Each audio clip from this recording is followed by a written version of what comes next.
परम श्रद्धेय पूर्व प्रधानमंत्री, पूर्व महाकवि और वक्तृत्व कला के महागुरु, विशेष करके मेरे महागुरु, इस अभिमान के साथ आज मैं श्रद्धेय अटल बिहारी वाजपेयी को उनकी पुण्यतिथि पर सत सत नमन करता हूँ और उनके चरणों में दीप प्रज्वलित कर अपने आप को इस काबिल समझता हूँ कि मैं उनके पद चिन्हों पर चलूँ और जिस प्रकार उनकी वक्तृत्व कला में आज तक भारत में उनके बराबर नहीं कोई हो पाया है, किंतु उनके पग चिन्ह पर चलने का एक साहस जरूर कर सकता हूँ।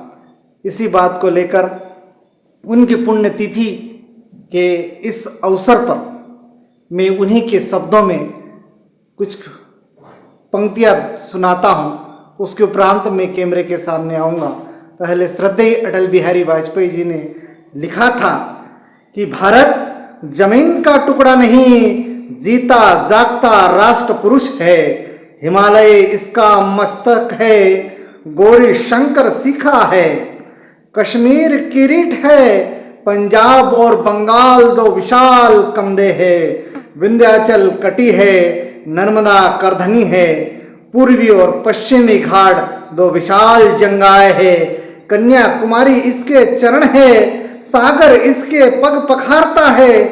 पावस के काले काले मेघ इसके कुंतल केश है। चांद और सूरज इसकी आरती उतारते हैं। ये वंदन की भूमि है, ये अभिनंदन की भूमि है, ये तर्पण की भूमि है, ये अर्पण की भूमि है। इसका कंकर कंकर शंकर है, इसका बिंदु बिंदु गंगा जल है। हम जिएंगे तो इसके लिए और मरेंगे तो इसके लिए। ये पंक्तियाँ थी श्रद्धेय अटल बिहारी वाजपेयी की और मैं आज अब आता हूँ आपके सामने कैमरे पर। अभिवादन स्वीकार कीजिए। मैं हूँ बालकृष्ण बाविस्कर, श्रद्धेय अटल बिहारी वाजपेयी के चरणों की धूल। क्योंकि आज यहाँ मैं जो कुछ भी हूँ उनका केवल आशीर्वाद मात्र, अन्यथा मेरा क्या, मैं उनकी चंद। और मैं कहूँ कि जो पेड़ कभी मेरे पिता ने लगाया था और पिता के बाद भी उनका पिता सा ही साया था, ऐसे श्रद्धेय अटल बिहारी वाजपेयी की आज पुण्यतिथि है मेरे दोस्त। और उन्हीं को नमन करने के लिए मैंने कुछ पंक्तियाँ पहले आपको बताई और मेरे ठीक पीछे आप देख रहे हो ज्योति पुंज है। मैंने श्रद्धा सुमन अर्पित करते हुए सच्चे हृदय से आपके पीछे देख रहे मोमबत्ती दहन हो रहा है। मोमबत्ती इस बात का प्रतीक है कि व्यक्ति देश और दुनिया के लिए एक प्रकाश छोड़ सकता है और ऐसा प्रकाश, ऐसा ज्ञान का प्रकाश संपूर्ण विश्व में यदि किसी प्रधानमंत्री ने छोड़ा है तो वो श्रद्धेय अटल बिहारी वाजपेयी जी है। तो उनकी क्या गुणगान करूं, यानी कि उनके सामने, यानी कि मैं सूरज को दीपक दिखाने के बराबर हो सकता है। इसलिए अटल जी एक ध्रुव तारे हैं, अटल जी एक सत्य है और इसलिए वे बिहारी है। और अटल बिहारी वाजपेयी अपने बात पर अटक है, अपनी बात पर अटल है, इसलिए वे अटल बिहारी वाजपेयी थे।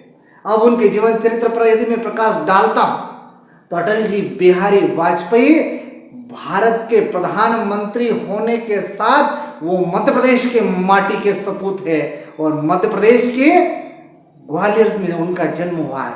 हालांकि वो मूल निवासी उत्तर प्रदेश राज्य के थे, लेकिन मैं आपको फिर कहना चाहता हूँ कि कोई भी महान हस्ती, कोई भी महान व्यक्ति, कोई भी विद्वान, कोई बड़ी हस्ती किसी राज्य की, किसी देश की या किसी भी शहर की नहीं होती है, वो संपूर्ण विश्व की होती है और वो हमारे धरोहर है। उनको सहेज कर रखने की आवश्यकता है। तो इसलिए चूंकि अटल बिहारी वाजपेयी के जो पिताश्री थे कृष्ण बिहारी वाजपेयी, वे एक महान राइटर थे, लेखक थे।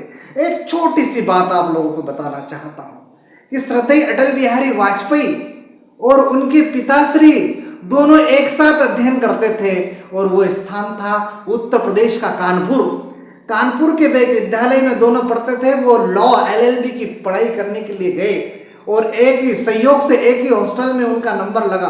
तो जो साथ में पढ़ने वाले बच्चे थे वो चिढ़ाते थे कि क्यों आपके पिताश्री कैसे हैं, आपके पिताश्री क्या कर रहे हैं। और जब वो कक्षा में बैठते थे और किसी कारणवश सम्माननीय श्रद्धेय अटल बिहारी वाजपेयी जब कभी लेट पहुंचते थे तो उनके पिताश्री से शिक्षक चुटकी लेते हुए कहते थे कि आपके सुपुत्र कहाँ हैं। और जिस समय उनके पिताजी वहाँ पर उपस्थित नहीं थे और सम्मान्य अटल जी रहते थे तो फिर चुटकी ली जाती थी कि आपके सुपुत्र कहाँ हैं। यानी कि ये संयोग नहीं, ये विद्या अध्ययन करने की लालसा है, क्योंकि शास्त्रों में कहा गया है कि विद्या ददाति विनय, विनय ददाति पात्रताम, पात्रताम नोति धनाद, धनाद धर्मस्य, धर्मस्य सुखाद। और सुख प्राप्ति करने के लिए उन्होंने उच्च अध्ययन किया। अटल जी कोई साधारण व्यक्तित्व नहीं थे, वे एक महान कवि थे। जो मैंने पंक्ति अभी ऐसी गुनगुनाई, ऐसी कई पंक्तियां उन्होंने लिखी। मेरे 51 कविताएं नाम की उनकी जो कविता का संग्रह है उसको आप जरूर पढ़ें। उन्होंने भारत माता का गुणगान तो किया, उन्होंने भारत माता का सर विश्व में ऊंचे स्थान पर पहुंचाने का काम किया। वे जब इस देश के प्रधानमंत्री थे और उस समय भारत के गुजरात राज्य के जब मुख्यमंत्री सम्मान नरेंद्र मोदी जी थे और गुजरात में जब वो सांप्रदायिक दंगे भड़के, तब सम्माननीय अटल बिहारी वाजपेयी जी ने कहा था कि राजधर्म का पालन होना चाहिए। ऐसा इसलिए कहा गया कि वे जानते थे कि राजधर्म यानी कि सभी के लिए समान दृष्टिकोण, समान धर्म होना चाहिए, चाहे वो राजा हो या रंक। और यदि राजा है तो उसको प्रजा के साथ सम्मान के साथ, सबके विश्वास के साथ और सबके साथ समान व्यवहार करने की आवश्यकता है। उसी प्रकार उनके जो चिर परिचित हमेशा के जो साथी थे, जो सम्मान्य लाल कृष्ण अडवाणी जी थे, उनकी जोड़ी भी अजर अमर की तरह थी। इसलिए उनके जीवन में बहुत प्रसंग आए। वे एक बहुत अच्छे राष्ट्र कवि और बहुत अच्छे संचालक हुआ करते थे। एक बार का वाकया बताता हूँ। 1999 में हमारे देश के प्रधानमंत्री सम्मान्य अटल बिहारी वाजपेयी थे। जब वो पाकिस्तान की धरती पर गए और पाकिस्तान में जब वहाँ के पत्रकारों ने प्रेस वार्ता की और पत्रकारों में से एक महिला पत्रकार जो युवा थी, उन्होंने चुटकी लेते हुए कटाक्ष के रूप में कहा कि अटल जी, मैं जानती हूँ कि आप अविवाहित है, इसलिए मैं आपसे विवाह करना चाहती हूँ। तो उन्होंने एक शर्त रखी, उन्होंने कहा कि मुझे मुंह दिखाई के रूप में कश्मीर चाहिए। तब उस पत्रकार का जो सवाल का जवाब सम्मान्य अटल जी ने दिया कि हाँ, मैं तुमसे विवाह तो करूंगा, लेकिन मुझे दहेज में सारा पाकिस्तान चाहिए। ऐसी कई बातें हैं जो सम्मान्य अटल बिहारी वाजपेयी से सीखने की आवश्यकता है। वे बहुत अच्छे वक्ता, अभी तक के भारत के इतिहास में उनसे अच्छा, उनसे सटीक और उनसे अच्छा बोलने वाला वक्ता नहीं था। इसलिए वो सरकार में न होते हुए भी नरसिम्हा राव सरकार ने विदेश मंत्री के तर्ज पर उनको विदेश की धरती पर भेजा और उन्होंने वहां पर हिंदी में जो भाषण किया संयुक्त राष्ट्र संघ में, अभी तक इतना जोरदार और दमदार और अच्छा भाषण किसी ने नहीं दिया। हालांकि इससे पहले विवेकानंद जी ने भी भाषण दिया था, लेकिन दूसरे ऐसे व्यक्तित्व थे सम्मान्य अटल बिहारी वाजपेयी, उन्होंने वहां पर हिंदी में भाषण देने का काम किया। अब बात आती है 1998-99 के, जब प्रधानमंत्री सम्माननीय श्रद्धेय अटल बिहारी वाजपेयी पाकिस्तान की धरती पर गए तो उनके पीठ पर छुरा भोंकने का काम मुशर्रफ ने नहीं किया।